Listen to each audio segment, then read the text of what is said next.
Welcome to Brampton Focus. Some people would say that a beautiful community, a thriving community, is one whose heartbeat and soul supports the arts and the artists within.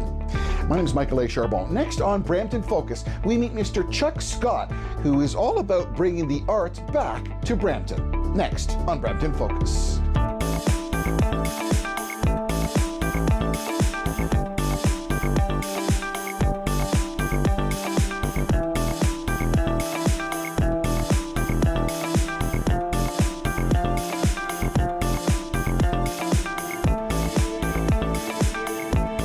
And welcome back to Brampton Focus. You know, Pablo Picasso said, art washes away from the soul the dust of everyday life. Art is really an important part of the community and part of the fabric of a city. The Peel Art and Gallery and Museum at Wellington in Maine actually received a $16 million renovation just recently, and it was built basically on the foundations of the Peel Art Gallery. But some have said since our new council has moved in, they've removed all the funding from the arts for the City of Brampton. Now you would think, well, who cares about the arts in the City of Brampton? Well, listen to this.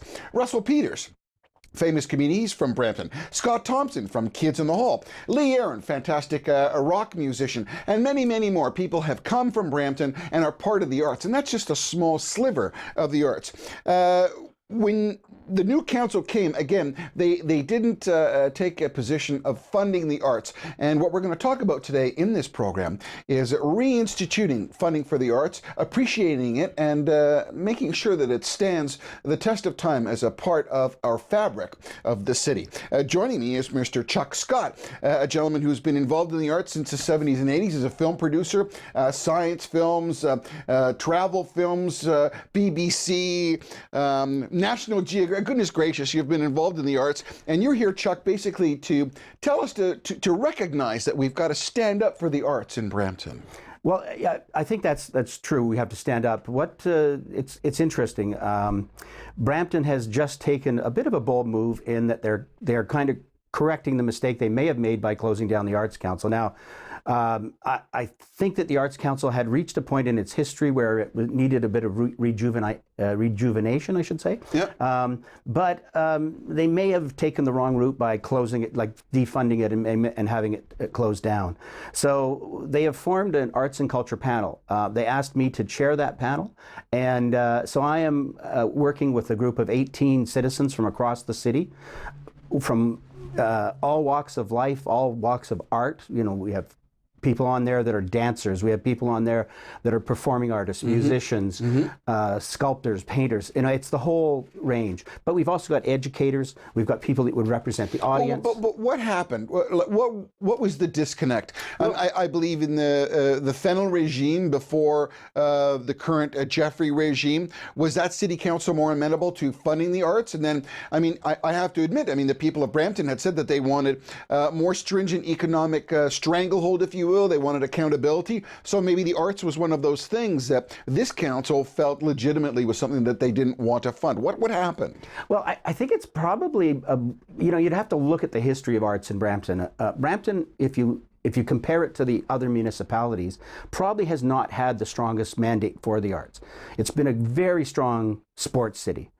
We have more arenas than you can shake a stick at, actually. Well, we've got $1.5 billion that went to the beast, so we're all about that. I mean, well, that's another whole other argument which I'd like to stay away from. But it started many years ago. When I first moved to the Brampton area, which was Bramalea in 1968, it was part of the township of Chincoosea. When regional government came in and we became Brampton, we had a municipal art gallery in the Chincoosea Library, which was... So do we know, I mean, the Rose Theatre... And that disappeared. Wasn't the Rose Theatre the best example of Brampton's attempt to seek out the arts with the symphony, with the music? I mean, we have Sharon here from Van Drish, who's done multiple shows that have been absolutely spectacular, of the highest quality at the Rose Theatre. Is that not really the apex of arts in Brampton? Well, I'd hesitate to call it the apex of art. It started out well, and then it's kind of lost its way. I feel that the Rose Theatre has been is in a bit of a crisis right now. The attendance is down. The costs, I think, have gone up.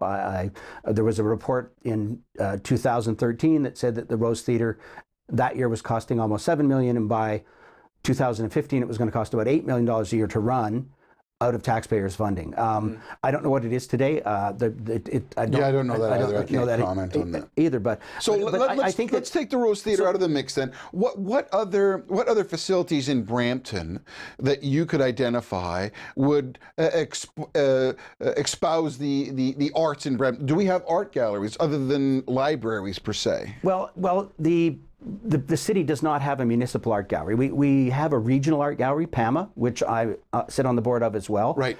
And PAMA has been, we've been chugging along. I've been involved on and off since 1991, so over 25 years. And the art gallery when I first got on the board had 400 paintings. Now we have over 5,000, pieces of art. The gallery when I got on the board was basically one or two small rooms in a building up Wellington Street. In 2008, we received funding, as you mentioned, from the federal, provincial governments and the regional government to expand, and we expanded. We now have that whole campus. There's a historic courthouse that was built in 1867. Well, we've got to get the message out. I mean, Chuck, part of the problem is awareness, is it not? Well, it is, but we just did a show that was an international show. We had two British artists here, the Singh twins. The Tate, a woman who works at the Tate in London, a Canadian, phoned a friend of hers who's associated with our gallery and said, "How did you get them? We should have them. We haven't had a show for them yet." So there was this is a major coup for us, and it has. We were, we had the Singh twins were on Q, they were on CBC, CTV. It was just a real coup for the art gallery, and we had a lot of people coming out from Toronto to see their work over the last month and a half that it's been showing in the gallery.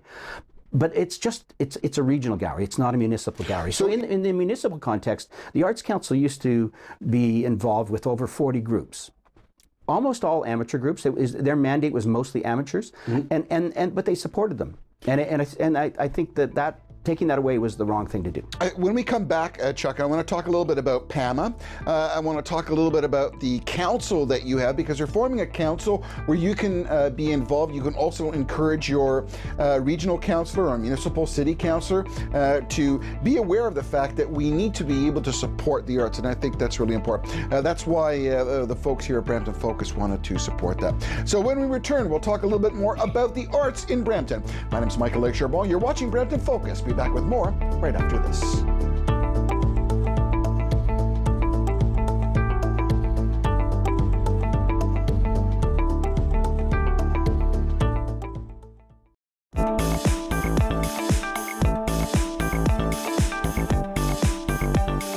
Welcome back to Brampton Focus. Some people in Brampton have felt that the arts has been neglected, and a group of people, approximately 18 people, have put together an organizational group to look at the best practices. Places like Edmonton, Toronto, Hamilton, who all have a thriving art community and something enviable that they wish to transform Brampton into. I'm talking to Mr. Chuck Scott, who is here. He's one of the gentlemen who sits on the panel, been involved in the arts community in Brampton for many, many years. He's a film producer, from HBO to, goodness gracious, BBC, National Geographic, etc.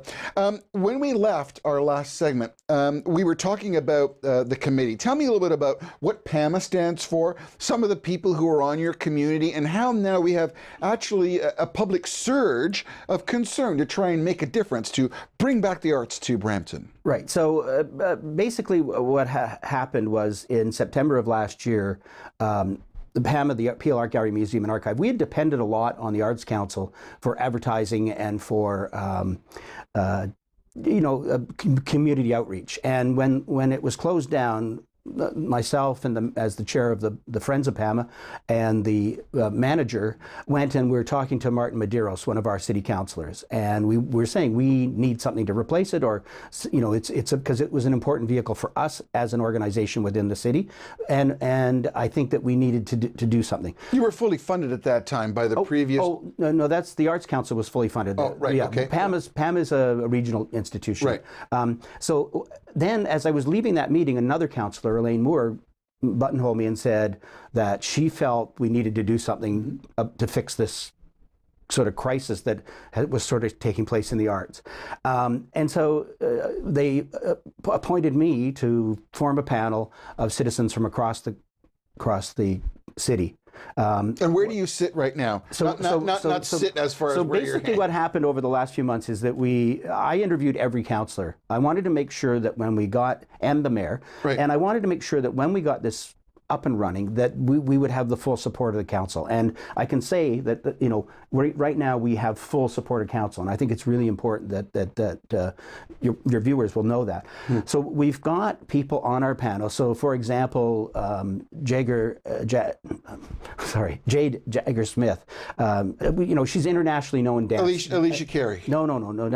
She's another one. She's an internationally known dancer. She's been on Ellen. She's got the Jade's Hip Hop Academy. Right. And it's so she's a fantastic person. We've got an animation person, been working 35 years in animation, James Caswell. I mean, one of our local citizens, Kevin Hickey, who is a publisher of comic books, but he's also an arts audience member. He loves the arts, owns a comic book store as well as publishing them. So we've got people with a really diverse background. We have a person from the French community who does French music promotion across Canada and the world. So we've got people with a very diverse background. And I think the council's behind us. This group of people are going to... So what kind of funding do you need? Like, when you're talking about operation, I mean, I could tell you we've had discussions here on Brampton Focus with many MPs, or ministers of provincial parliament, and ministers of parliament, and everybody's talking about budgets are so tight. A lot of people are asking questions now and saying that we need to have full transparency, and we need judicious spending of the money that's been raised in our taxes. So one has to ask the question, how much money do you need? Where is it going to go? And what are some of the targets that you wish to ascertain in bringing the arts back to Brampton? So what we're going to do as a panel is answer those questions, and hopefully for the city in a way that makes it understandable that the arts and culture are an economic driver for a community. I think if you look at examples, and we talked about them, or you've mentioned them already, Toronto. If you look at Ossington Avenue 5 or 6 years ago, it was a terrible street. It had bad drug dealing and all sorts of bad things going on there. The arts started to move in there, and it's gentrified. And the rents have gone up. Hamilton, over the last 7 or 8 years, art has transformed that city. James Street was a street that was in disrepair, a lot of closed up shops, and their art crawl. The makeup, though, without being difficult, the makeup, though, of Brampton, we have many new people who have arrived here.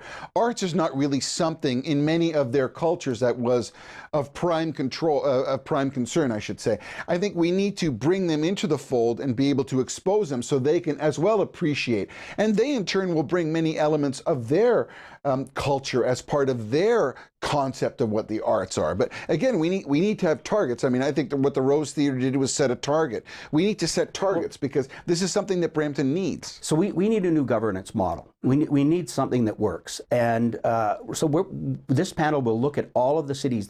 We're the 9th largest city in Canada. We have to look at the cities that are bigger than us and smaller than us, and see which one of them, which one of those cities is having a great impact on the arts. And then what is the governance model do they use? How do they manage the arts? Is it run through the city? Is it run through an arm's length arts council with a board of directors that are... Without the proper plumbing, you can't keep the water moving. Yeah, so once you've got that governance model in place, we'll know how much money you need. What about, I mean, you've seen art fairs and certain things. Is that something that your committee is considering to bring to Brampton? Something of a topical nature or a yearly celebration of sorts? Well, I think we're looking at all aspects of what we can do for the city. So, we're the only municipality without a municipal art gallery.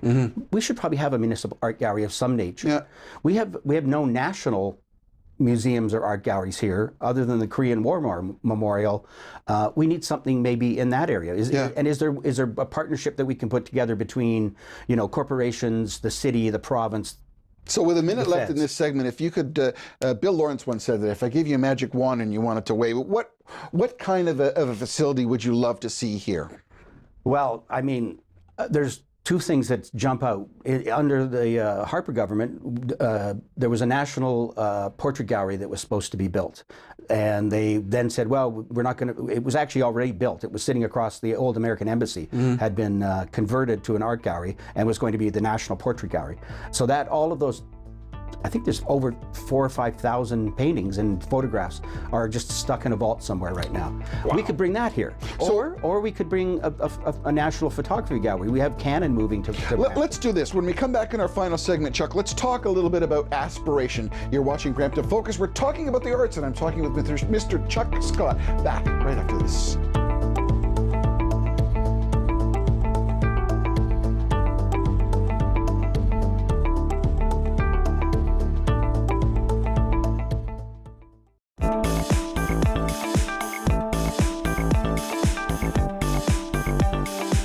Welcome back to Brampton Focus. My guest today is Mr. Chuck Scott.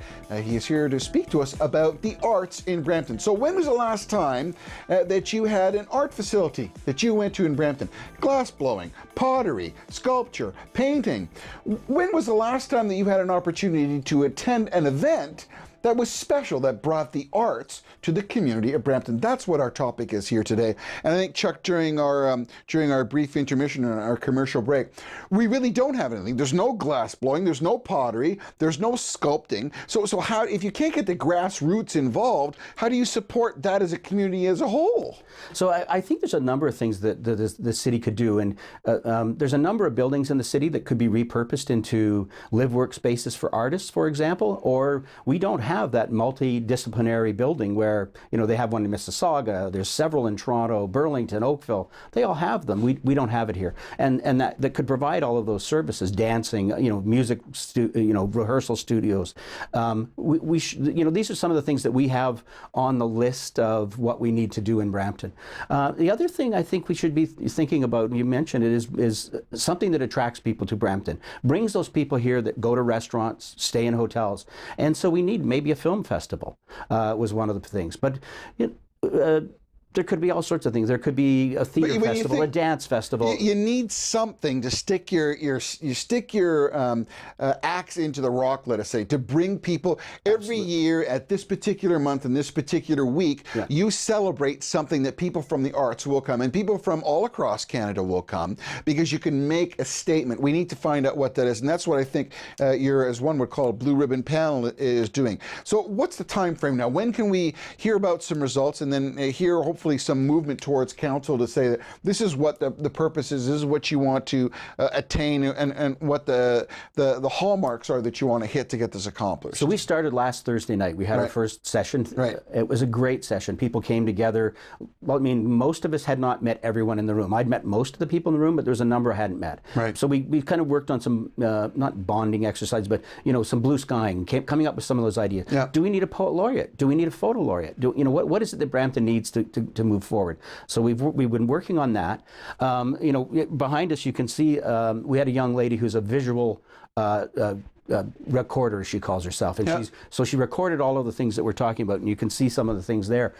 So I think that going forward, we'll be working as a group. The first part is we'll be doing some research, and we'll find out about what other cities are doing and how well they're doing it.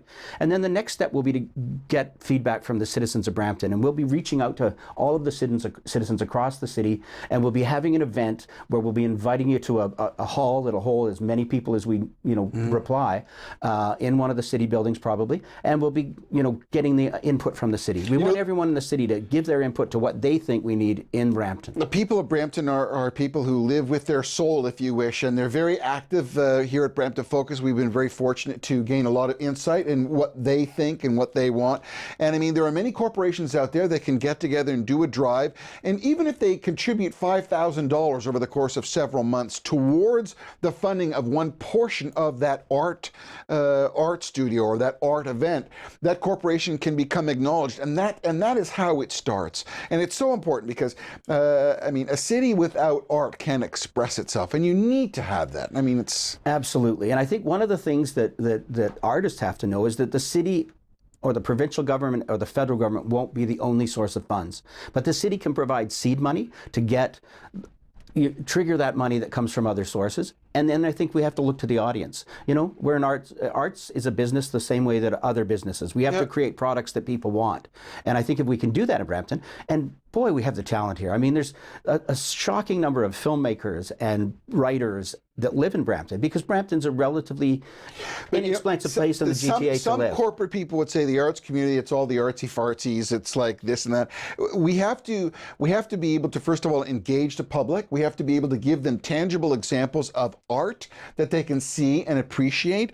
And I think with the newcomers in our community who bring insight from their cultures, I mean, some of us have traveled around the world and have been exposed to great art is great community, is great culture. That's what we need to bring. Absolutely, and we are doing that a bit at places like PAMA, right. but we can do more. And one of the things we need to do is to mix our communities. We have to understand that you know, the South Asian community, which is a big component in Brampton, they have some amazing talented people, and I think we just have to bring them together to bring people to see the work that they do.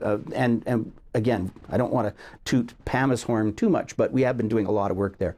The other thing is, I think that, again, it has to be driven by the economics. And right now, you know, it's 28 billion of GDP for the arts versus 4 for sports, and that includes the Raptors, the Blue Jays, and all of that. So isn't that a good place to invest your money in an area that actually is growing?